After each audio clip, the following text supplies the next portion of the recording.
Welcome to this presentation on assessments. We will be looking at the importance of assessments and the role they play in building effective online courses. This part of your syllabus, you want to put in your course requirements, types of things that you're going to use to assess your learning outcomes. Are you going to do discussion boards if you're doing an online course?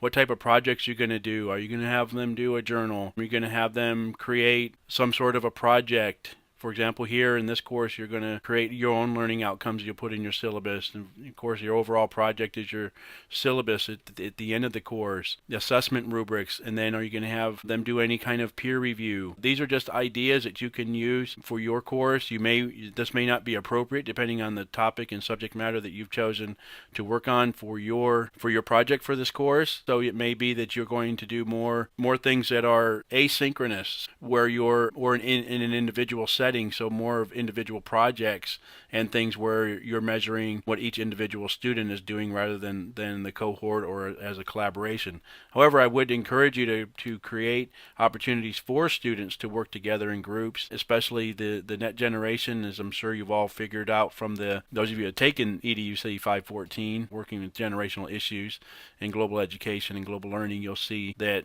you really want to develop opportunities for the generations going forward to collaborate and work together. So just think about that and how you might weave that into your courses and your projects. Now I'm going to continue our presentation on assessments and looking at our course from the programmatic level. We will base ours on the Aston Model. The Aston Model is more about benchmarks and going from one area to another, like a completion, rather than taking a person from one place and finishing them over in another.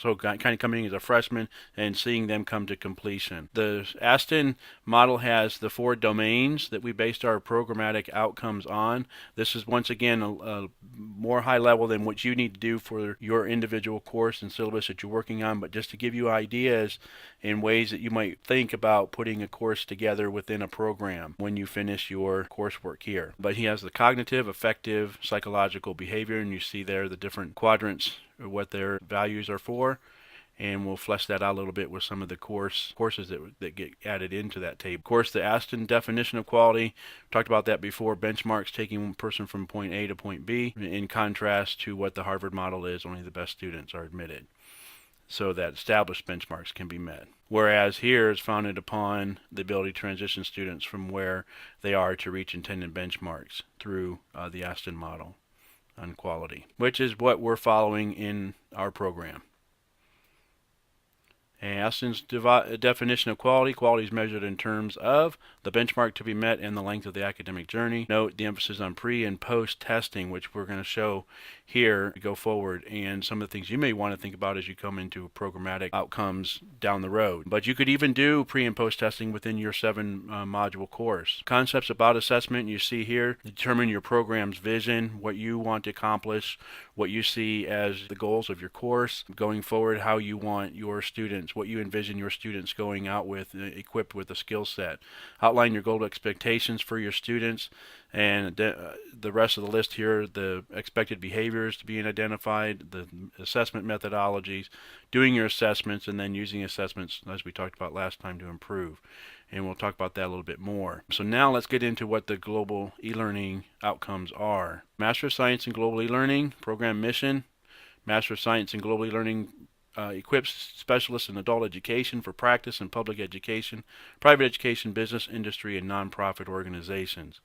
So here are our programmatic learning outcomes: metacognition, communication, digital fluency, cultural fluency, servant leadership, and lifelong learning. So each of our courses, then, we want to make sure, maybe not each individual course covers all 6 of these, but we want to make sure that we cover these 6 throughout the program. Now we want to look at the taxonomy here. As we finish up, we look at the cognitive, affective, psychological. Students will evidence critical thinking skills in the psychological cognitive quadrant. In the psychological affective, students will evidence cultural fluency. Behavioral cognitive, students will effectively communicate. Students will demonstrate digital fluency. Effective behavioral, students will practice servant leadership. Students will engage in lifelong learning. And once again, the definition of our program, or the mission of our program, I should say. All right, that's our mission. And looking at that taxonomy again, and the Aston Model on the psychological, behavioral, cognitive, and affective domains, quadrants there. And here's the mission and a course, EDUC 552. All right, so now let's look at how that fits into the overall assessment. We're going to look at metacognition, how students will evidence critical thinking skills in these 2011 and 2012, which we just finished up, and we were able to assess these three areas, the digital fluency and the global fluency. We used different assessment strategies. We did pre and post test designs. We had group review. We had a portfolio developed across the program. Many of you are using that now with the e-portfolio. Cultural awareness inventory that some of you have done already. You've taken in the 515 course. The servant leadership inventory, which is coming up in the EDUC 553 course. For those of you who haven't taken that yet, and we've done projects and case studies and Master's Comprehensive Exam, which we hope to replace completely with the e-portfolio in that 570 EDUC 570 capstone course. Examples of programmatic competencies that we've seen students build. Merlot web pages, a lot of you have seen that. We've seen you do prezzies like this, YouTube presentations. Some students have even done publications and gone to presentations at national, international conferences or regional conferences. Class Live was a kind of like Adobe Connect in our Learn system in the Moodle course rooms that we have with Adobe Connect, and we're able to use that. But Class Live was a feature that we used in our courses with eCollege. VoiceThread presentations and interaction on VoiceThread, and the work that you guys have done in that. And then even an overseas cross-cultural educational field trip, which would be a great project we could do, but we actually have had that occur with the undergraduates.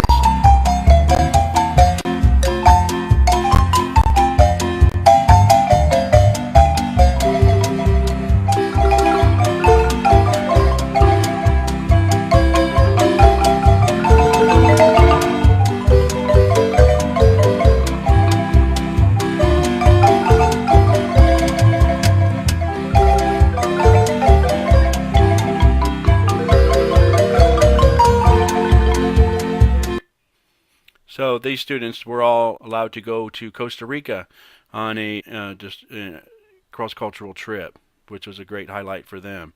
So we looked at the philosophical framework of our program, and we've looked at an overview of the student learning outcomes for the Globally Learning program, as well as an assessment design for our program. So once again, remember, education's an art. No one right way ever exists. There are many right ways do exist, and the goal is to utilize as much flexibility as possible to prepare our students for real life practice. And so that's what we're excited about, and helping our students. So we're going to continue to assess our program and our educational practices to help us to stimulate improved student learning and achievement, because our students deserve no less. So really looking forward to that and continue to improve the program. And so you see that as we work with you in the individual courses and feed that back into our learning outcomes for each of the courses, and then measure once again against our programmatic outcomes.